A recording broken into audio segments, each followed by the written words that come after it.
પેલા કેમ મૂંઝાઈ ગયો છો? કાંઈ નહીં, મારા બાપા પાસે પતંગ લેવાના પૈસા માંગ્યા તેને 2 ઢીકા મારીને બહાર કાઢી મૂક્યો. અરે એમાં હું મૂંઝાઈ ગયો? હજી તારો ભાઈ જીવે છે. 200 પતંગો ને 4 ફિરકા લઈએ એવો છું. હાલ હાલ હાલ.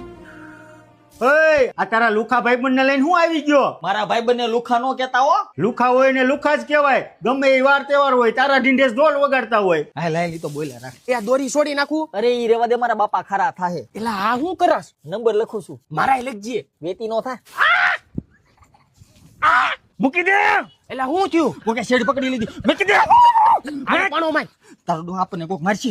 મૂકી દે. ચાલો જોવો દો શું આ કાઈ બોલ છે. આ સમજો ઓલી માર હામું જોવે. કોણ? આ ઓલી જો. કોણ? તારો ડો હોય ગાંડી છે. એલા ન્યા હું છે? તારા ભાભી. તે નંબર દઈ દે, લેવું લખી દઉં. હાલે તું પતંગ ચગાય, તારા ભાઈ પાસે બધું રેડી જ હોય.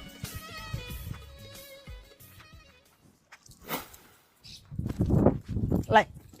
ઓય ભીખા, તારા છોકરાને સમજાવી દીજો, મારી છોકરીઓમાં લંગરિયા નાખે, પછી તારા છોકરાના ટાંટિયા ભાંગી જાય કેતો નહીં. અહી તાર બાપા આવ્યા.